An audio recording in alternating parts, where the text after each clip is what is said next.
Hey everybody, welcome back to Appa's Kitchen. So today I'm going to make some gnocchi, and the reason that I'm doing this is because I'm leaving for Italy soon. Probably when you see this video, I'll be on the plane or close to getting ready to get on the plane. So I have some ricotta cheese that I bought for some reason, and I need to use it up. And best way to use ricotta is to make gnocchi. You can put them in the freezer and then have them whenever you want them. So it's a pretty simple recipe. Of course we need some kind of a sauce, so that's a little bit more complicated. So that's the thing that's going to take the most time today. If you have sauce or gravy made in advance in the freezer, you just take it out and defrost it, which I do have some, but it's a big container and I don't want that much. So instead what I'm going to do is make a short rib ragu. This is not something that we really grew up with. For us, ragu was the stuff that comes out of a jar, you know, that sweet, disgusting jarred tomato sauce, which actually we liked because it was something different. It was a treat. So this is a ragu. I'm calling it a ragu. It's not a gravy. It's not a sauce. That's what I call it.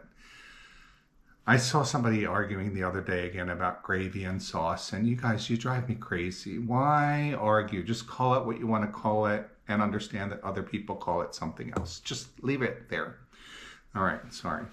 So anyway, so I'm going to make some ricotta gnocchi. Now, again, people might want to argue with me. They're not gnocchi because they're made with ricotta. They're cavatelli. So they could be cavatelli. We call them gnocchi. What do we know? We're just Americans, right? The gnocchi are pretty simple to make. The sauce, the ragu, is going to take more time, but it still is pretty simple to make. You can use whatever kind of sauce you want.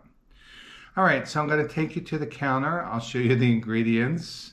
Sorry, I'm a little feisty this morning. It's morning. I'll take you to the counter. I'll show you what we got, and then we'll get started. All right, so for our ragu, I have 3 short ribs that I just got at Whole Foods. A lot of fat. So we're going to be skimming some of that fat off. And then they also had this small piece of pork rib. So I decided to get some pork also, just to add more flavor. I'm going to start with the sofritto, half an onion, a small stick of celery, and a carrot. I'm going to use my little chopper here to chop that up before I fry it. And then some tomato paste, and I'm going to try just using 1 can of crushed tomatoes. I really want a nice intense beef flavor, so we'll see how that works out. I might have to add a jar of passata, but anyway, that's what we're going to start with for now. For the gnocchi, really easy. So I have 1 container of ricotta cheese. This is a small one. And then for each container of ricotta, you use 2 containers of flour. So it's 2 to 1. So if it's a big container, 1 container of ricotta, 2 containers of flour. For the small container, we use 1 egg. For the bigger one, 2 eggs. Today I'm using 00 flour. Now, one thing about this recipe, I don't know where it came from. I remember my grandmother used to do gnocchi the old way with potatoes, and she had a ricer. And then at some point, my mom got this recipe from somebody, and it's a lot easier because with the potatoes, you have to boil the potatoes, you have to rice the potatoes, and then you make your dough. So here you're starting already with the ricotta cheese, which kind of acts like the potatoes do, and egg and flour. That's it. It's 2 to 1, like I said, but I think that that's a little bit too much flour. They come out kind of hard with that much flour. So I'm going to use 1.5 containers of flour to start with. If I need more flour, I'll mix it in You're also going to be adding flour when you're rolling them out, dusting them with flour, all that. So they're going to get more flour in the process. So maybe you don't need as much flour to start off with. I like them a little bit more pillowy, more, softer. I'm using 00 flour today as an experiment. You can use 00, you can use all-purpose flour. All right, so I'm going to start by first browning my meat, and then I'll get the ingredients for the sofrito ready. Get all this kind of simmering on the stove. This is going to simmer for about 4 or 5 hours until the meat falls off the bone and just really kind of comes apart in the ragu. So it's going to be a really nice meaty ragu to go with the gnocchi. All right, so my meat is in the pot. I think this is going to be a really good amount of meat for this ragu. I'm starting off at a high heat and then lowered it down to a medium low heat. I don't want the olive oil to burn. Funny thing, my mom didn't really cook with olive oil because I guess Weight Watchers at that time said that olive oil was fatty. So she probably used canola oil, which in my opinion is one of the worst oils that you can use, but whatever you want. Alright, so I'm just going to let these go until they develop a nice crust and get some really good browning. Remember, brown means flavor. And while this is cooking, I'm going to start getting my sofrito ready.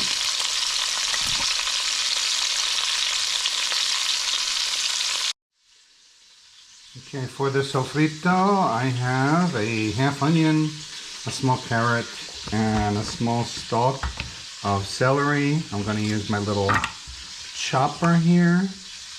If you don't have one of these, or if you prefer, you can just chop your vegetables by hand.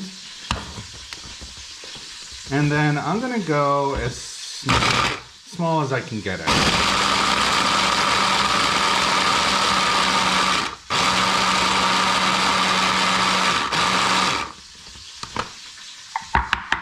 All right, pretty easy.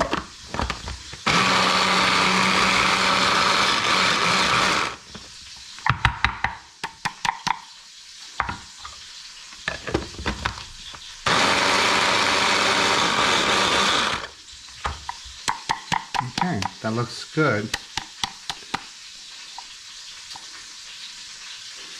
So these are gonna really cook nicely in the ragu because it's gonna simmer, like I said, for about 4 or 5 hours.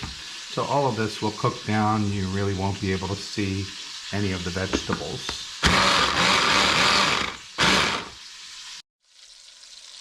So unless you're making a simple just tomato sauce, pomodoro or something like that with basil, this part of the process is really time consuming. We really want to take our time, get as much browning on the meat as possible. So these are pretty thick and I'm browning all sides of them. And just letting it go slow because I'm using olive oil. I don't want high heat because I don't want to burn the olive oil. So this is going to take a while, but I'm in no hurry. And the more patient you are, the better your results are going to be. So we'll come back and check on this in a little bit and then get the rest of it started. Alright, so my meat is nice and brown.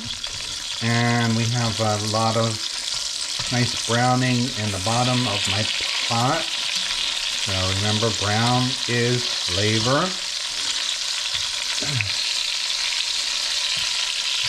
So they look good. They're even starting to separate from the bone a little bit. I haven't really been timing them, so I don't know how long this took. But use your eyes. That's what they're made for. And just look and see how the things look. Is it nice and brown? So all that brown is going to impart the flavor into the ragu. And then all the brown in the bottom of the pot is also going to give us a nice flavor. So next I'm going to add my sofritto.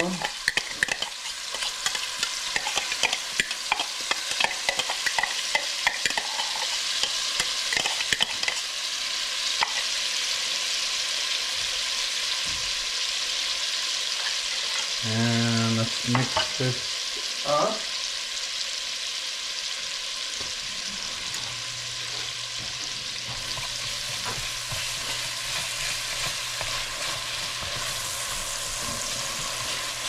So this is still medium low heat. It's the same heat that I use to fry the meat. You don't want to burn it. Because of the way I did this in my little chopper or whatever you call it, there's a lot of liquid that also came with it. So chances of burning it are pretty slim, but still you want to be careful. And just let it cook slowly to really intensify these flavors. So you're going to get the sweetness of the carrot and also that nice aromatic from the onion. And you can see how finely chopped this is. So we're not going to have big chunks of tomato or anything in the ragu. If you like that, by all means, chop your carrots. If you like to have chunks of carrot, whatever. As much as Italians argue about things, and believe me, they do argue about things, in my opinion, there are no rules really for Italian cooking. It's not like baking. Baking, you really have to be pretty precise. But with cooking, it's one of the things I love about Italian food. You can always switch it up. If you like one thing more than another, if you don't like an ingredient, you can leave it out. Use different proportions. It's really for your taste. And I probably never make the same thing exactly the same 2 times. I might have different proportions of meat. I might have different cuts of meat. So these are guidelines. Don't fret. Have fun. Enjoy. All right, I'm going to let this sizzle for a little bit, and then we'll come back with the tomato paste and get this started. All right, we're looking good here. Smells amazing. So next I'm going to squeeze a little bit of tomato paste. So I like using these tubes because with a can, you know, you open a can, then you have to use the whole can. So this is double concentrate. I have about 2/3 of a tube. So we don't need a lot. So I'm going to go in with maybe about 1/3 of a tube. The tomato paste is not essential, but it will add more flavor, so why not? All right, so then we're going to fry the tomato paste, which basically means just heating it up, mixing it with the sofritto. So we're mixing all these flavors together. Ah, now I can smell that delicious tomato aroma.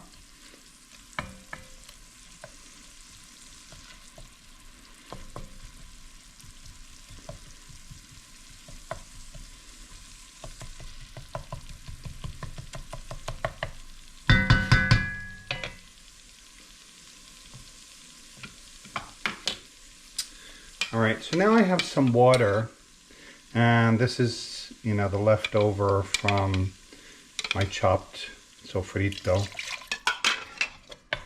Just want to use that up. At this point, I can raise the heat because I'm going to throw my tomatoes in, and we want to bring the tomatoes up to a boil and then lower it again to let it simmer.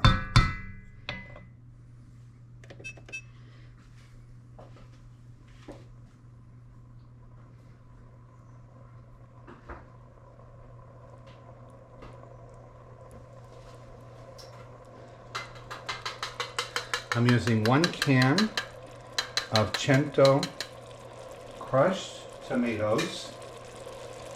I like the crushed tomatoes. These are the closest that I have found to my mom's homemade canned tomatoes, which we used to do every summer. All right, so now I'm going to get the rest of this out of the can with a little bit more water.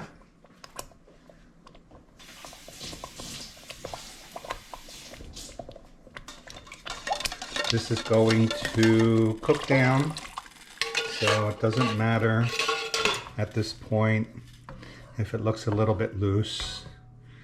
It will thicken up. And what I want to make sure for this is that I have enough of the tomato to cover the ribs. So if I don't have enough, then I'm going to add a jar of passata. Yeah. So these ribs are really thick, except for the pork rib. So I really want them submerged in the sauce. So I'm going to add 1 jar of mutti tomato passata. The mutti is really thick.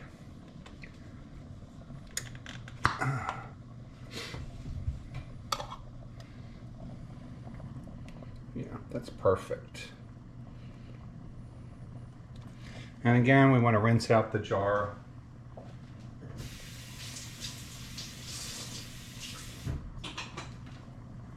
Just to make sure we got it all.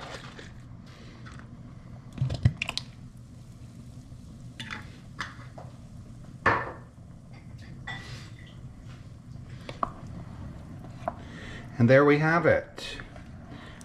Our beef and pork rib ragu. You can see that the sofritto, the tomato, the carrot, onion, and celery, there are some small pieces floating in here. Those are really just going to dissolve.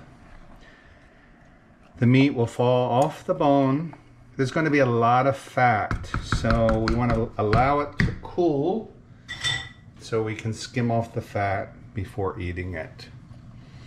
But that's it. I'm going to bring it up to a boil, turn it down to a simmer.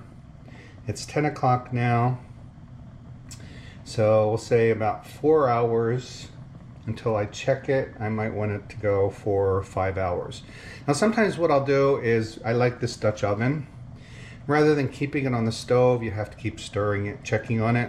I'll just pop it in the oven at like maybe 300 degrees, 250. You just want to keep it at a simmer, not a boil. So I'll pop it in the oven and just let it cook in the oven if I'm doing other things on the stove. Today I'm going to keep it on the stove. Okay, so we're ready to start the gnocchi now.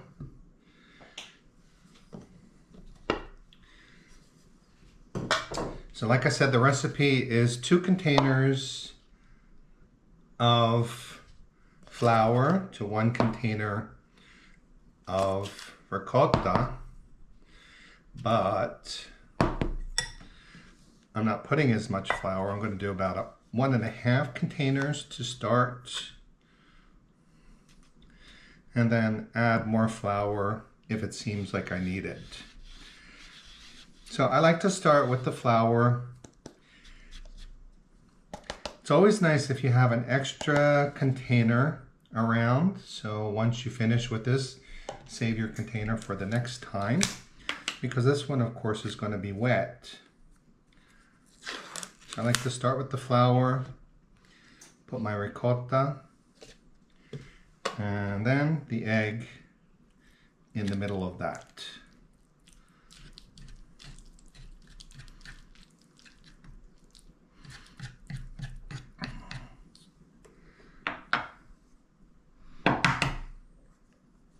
So my grandmother used to make potato gnocchi, and then we started with these ricotta gnocchi.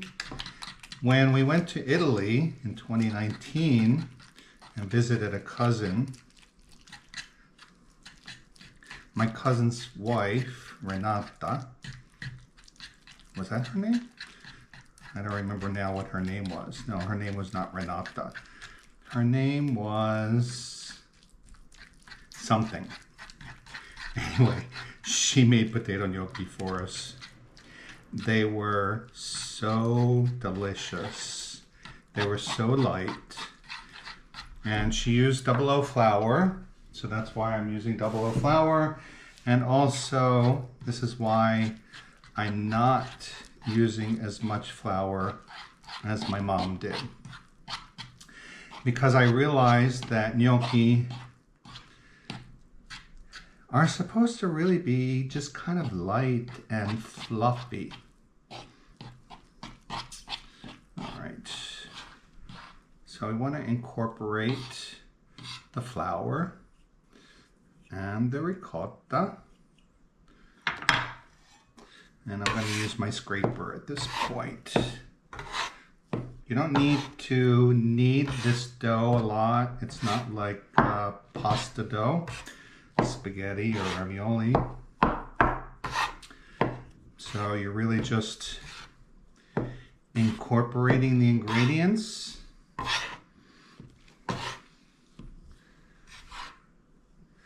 And then let it rest. So we're just mixing everything together.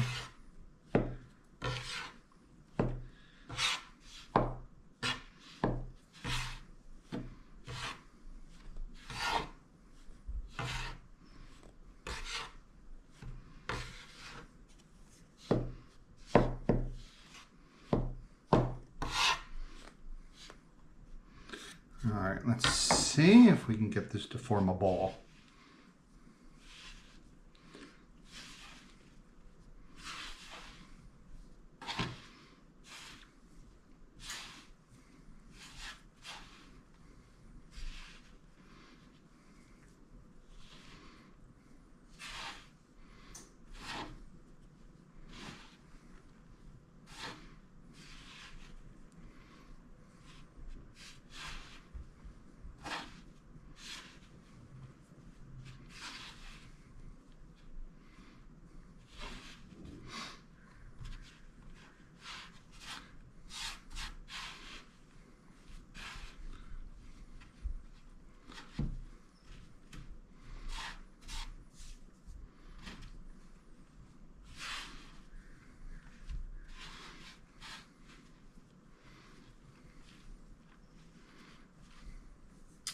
All right, it's coming together. Get all these little bits. Sometimes when you make pasta dough, you might end up with a lot of extra flour on the board. You know, even if you're using a quote-unquote recipe, there's so many factors that can change things: the size of your eggs, what kind of flour you're using, humidity. But because I know I'm using less flour than the recipe called for, I know I can get all of this into my dough. And it's feeling good. It's feeling slightly moist, but it's not sticky.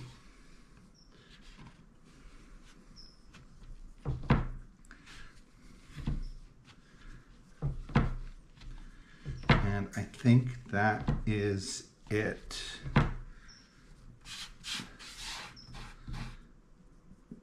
Now, when it sits, it's going to get wet again. And it will be sticky. So, what I'm going to do is just dust my board with a little bit of flour. Set it here. And let it rest while I clean up.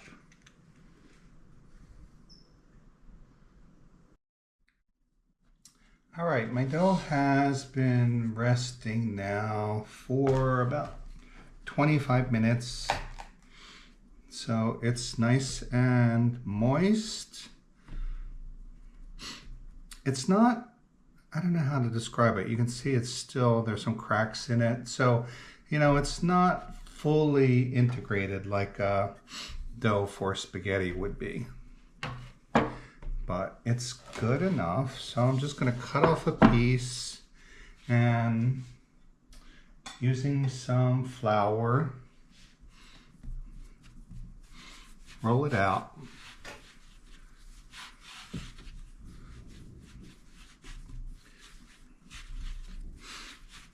So it is wet dough, it's sticky.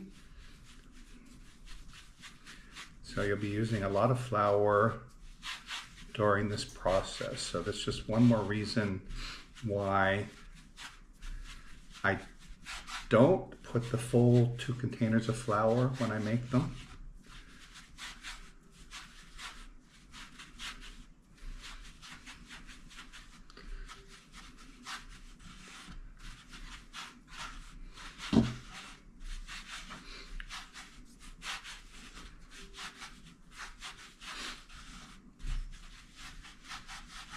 All right, so you're rolling and you're stretching at the same time.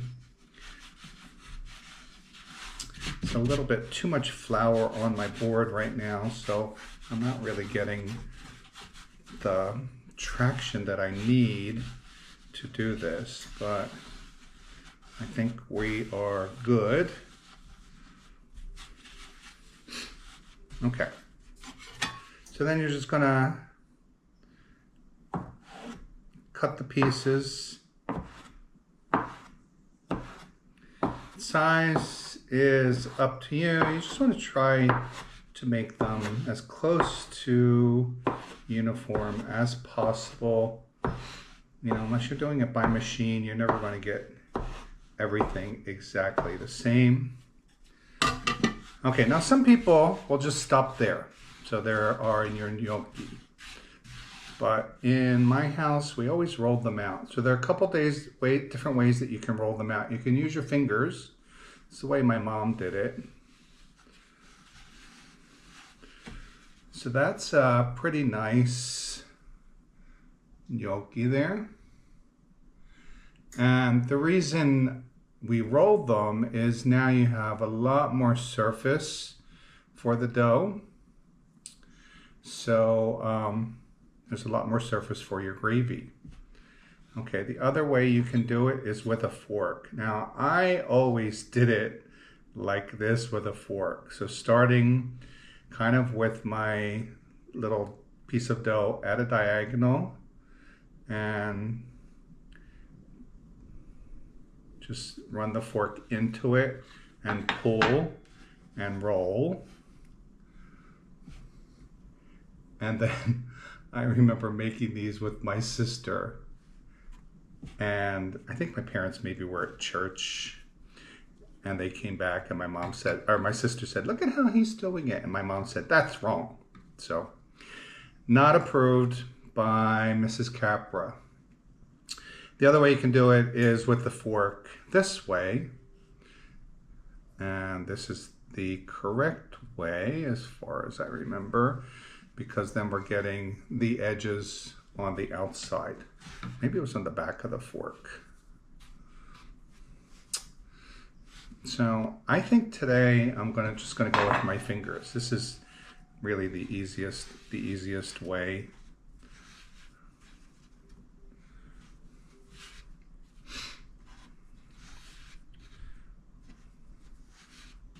So still a lot of flour getting added at this point.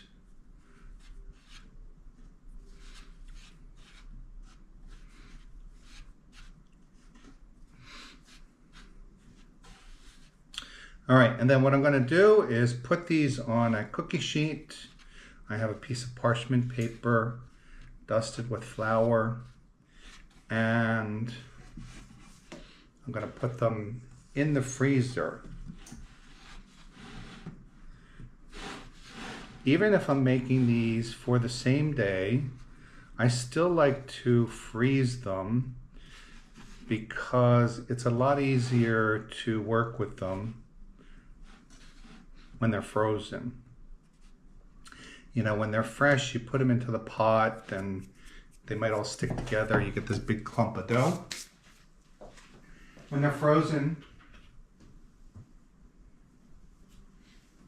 at least it's a little bit easier when you throw them in the pot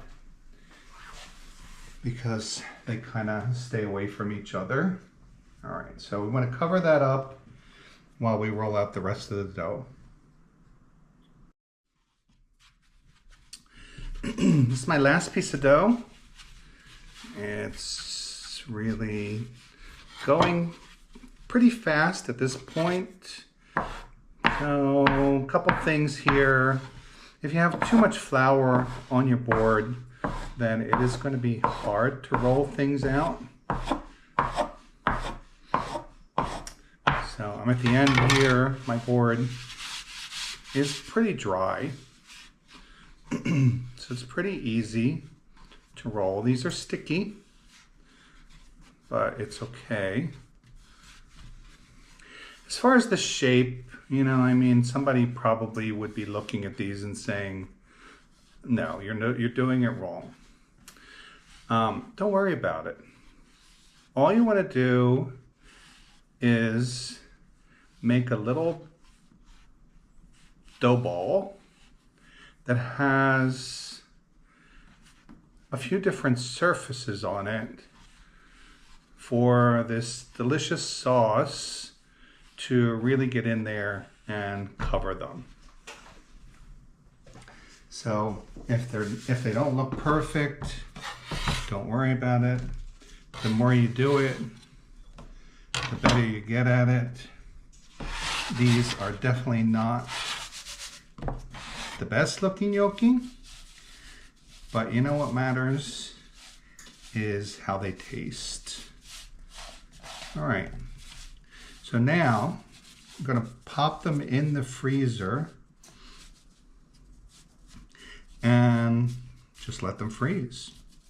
So if I were doing this the same day, let's say I'm having dinner today, I mean, the really nice thing about putting them in the freezer is then you get them out of the way and you can prepare the rest of your meal, whatever you're gonna have. But I would at least put them in for 30 minutes to let them start to freeze, because then they're a lot easier to work with. Because I'm gonna be eating much later today, I am gonna actually let them freeze solid, put them in a freezer bag, and then I'll measure out what I'm gonna eat today. All right, so come back in a little bit, transfer these to a bag, and let's go check on our sauce. It's been about an hour. Let's see what that looks like. All right, so my gnocchi are on a tray, covered, going in the freezer. Let's take a look at the sauce. Wow, look at that. So it's been an hour. It's already starting to thicken up. The meat is starting to detach from the bones. It smells amazing.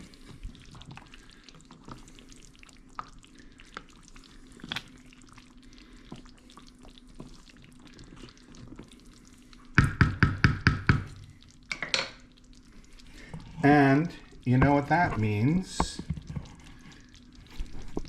It's time for a little bread.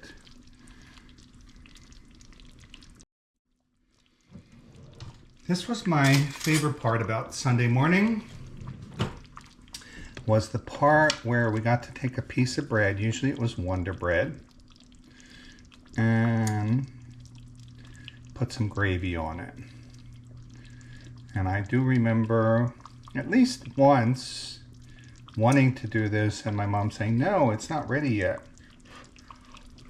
So you have to at least let the tomatoes boil for a little bit. And also let the meat cook in it.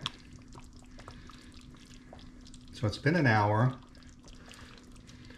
And I would say it's time. It's hot. Oh. Delicious. This is a nice baguette I just bought this morning.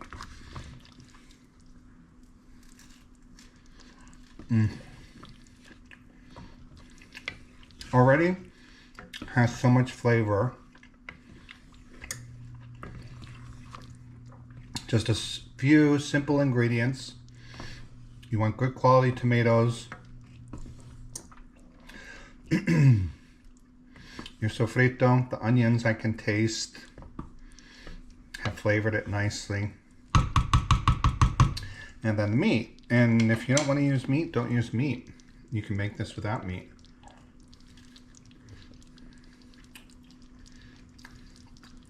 Delicious.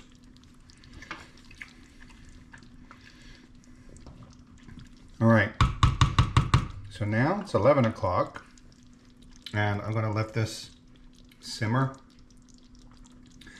covered for about 4 hours. Oh, by the way, I didn't put any salt in the ragu because I salted the meat.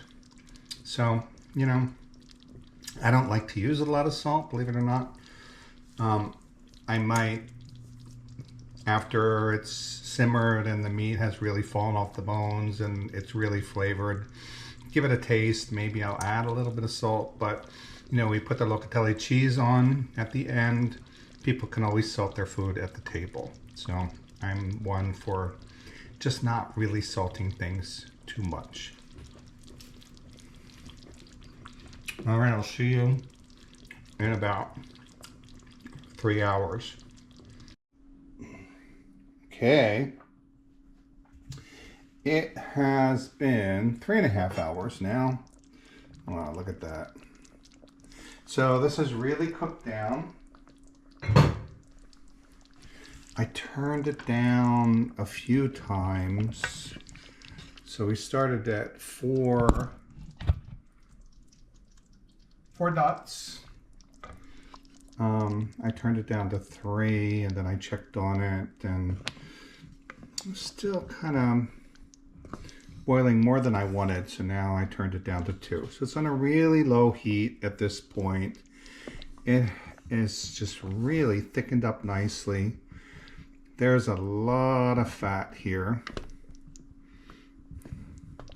So 3.5 hours. I think it's pretty good. At this point, I'm going to turn it off. Let this fat rise up to the surface and skim it. And then I'll turn it back on again. Maybe about an hour or so before I'm ready to eat. All right, so that looks good. Let's check on the gnocchi. Whoops, it came uncovered somehow. you know, they're not like hard as a rock frozen, but they're pretty frozen now. So I think they're good. No need to mess with them anymore. What I like to do is, you know, check on them every now and then and move them around so they're not sticking to the tray, they're not sticking to each other. You know, just whatever you need to do to make them easier to work with. So we're good.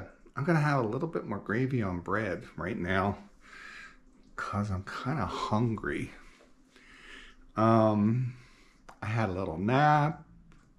It's been a nice chill day here in Appa's kitchen. Okay, so that's it. I'm gonna probably be eating maybe around 4 or 5 o'clock today. All right, so the gnocchi are frozen now. I'm just gonna transfer them to a freezer bag. Oops. So I just want to check, make sure none of them are stuck together. They look pretty good. So just going to put them in a bag and pop this in the freezer.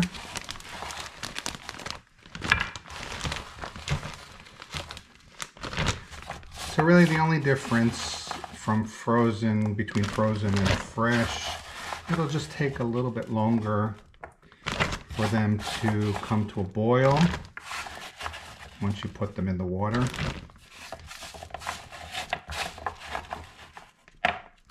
Other than that, I've never noticed any difference in the taste or the texture or anything like that. Okay, so I have a nice bag of gnocchi that I can use anytime I want.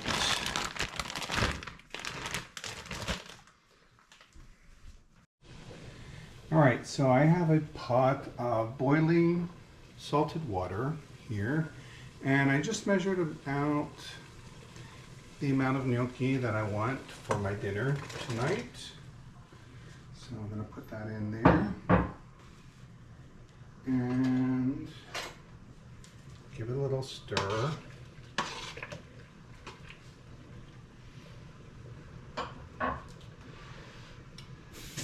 So I think the gnocchi are supposed to be done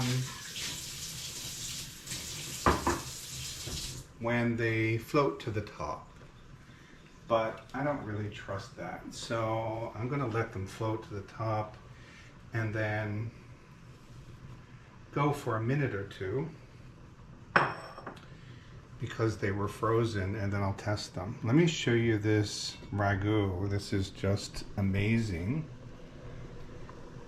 So I skimmed off as much of the grease as I could. I fished out the bones. I took out, you know, all those tendons and all that other, as much of the like fatty meat as I could get. And the meat has just fallen apart. I really didn't have to do anything to it.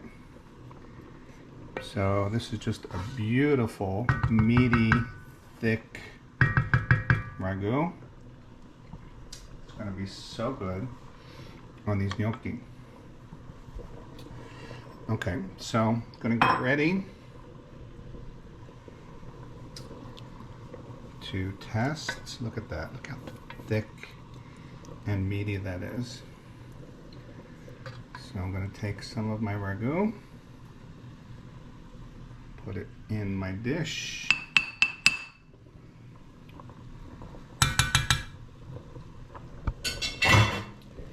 The gnocchi have come to a boil. Let me just lower this temperature just a little bit. They're starting to float up to the top. It's a really big pot for such a small amount of gnocchi, but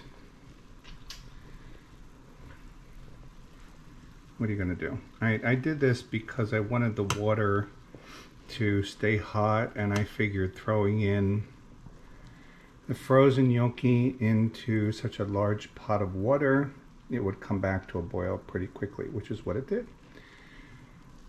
There is a method to my madness here. All right, so they're floating to the top. Let me fish out a big one. These are a little bit bigger than what I usually make. And let's see what it tastes like.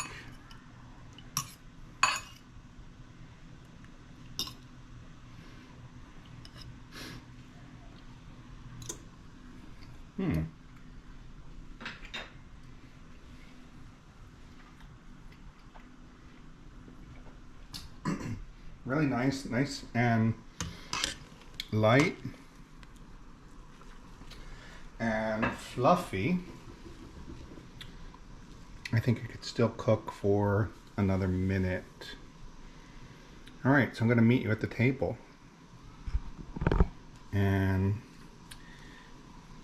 have dinner. I am so excited. So first thing I'm gonna do is my locatelli.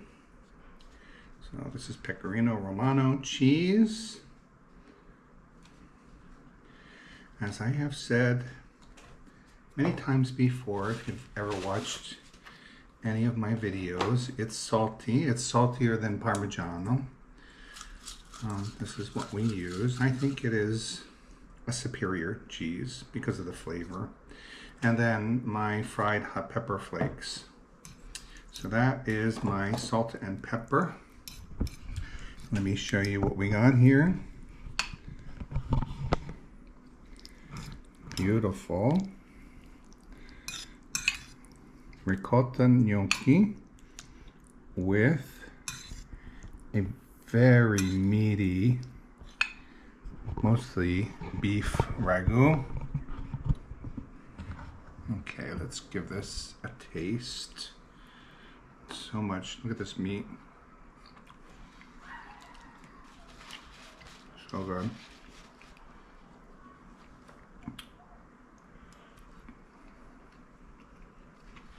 Perfect.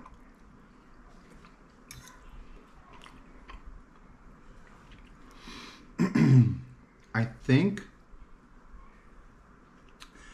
I could have gone with even less flour because I really would like them a little bit lighter than this. But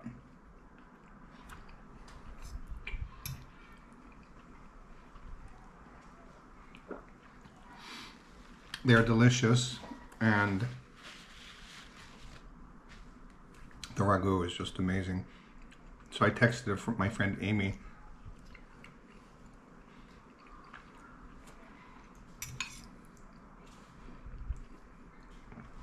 Told her I was making gnocchi, and she said, I don't understand gnocchi, which I don't understand how you could not understand gnocchi, but what are gnocchi?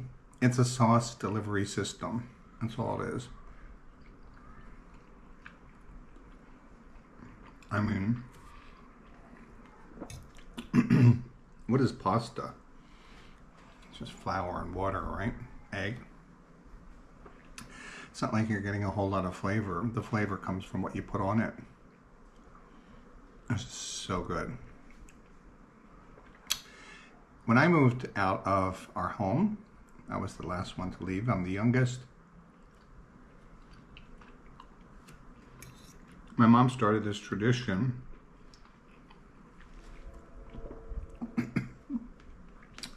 I don't think it had anything to do with me leaving, but it started after I left.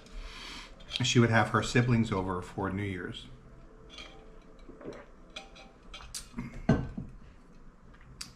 So a couple uncles, their wives. There may have been an aunt who was alive when she started this. I don't remember.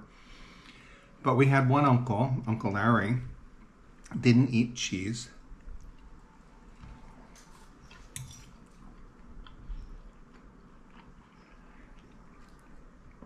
For some reason, my mom made ravioli for New Year's, which of course are filled with cheese. Uncle Larry didn't eat cheese, so my mom made gnocchi for him. And the joke was always that they were made with cheese. He never knew.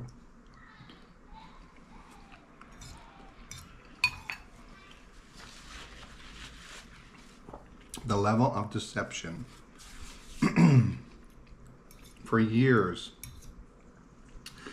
he went to New Year's Day dinner and ate these gnocchi, thought they were made with potato.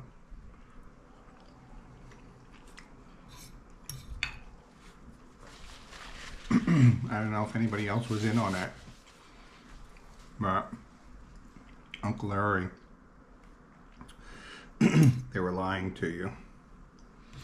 All right, well, that's it. I'm really enjoying this. It's really delicious. So what I'm gonna do is put the rest of the ragu into small containers. I have a bunch of these small containers from my locatelli. So it's perfect size for one meal. So I'll put those in the freezer. I have a bag of gnocchi in the freezer. And then anytime I get a craving for gnocchi, I can just take out a container of ragu, measure out my gnocchi in a bowl, and I'll have dinner in a few minutes. All right, everybody. Thanks for watching. I will be in Italy soon. I might have one or two more videos before I leave. I'm scheduling them to just kind of come up twice a week. So you might see some videos of me here in California while I'm in Italy. Like, hey, how did that happen? Stay tuned. I'm excited about Italy. The food's going to be amazing. All right, see you next time. Bye.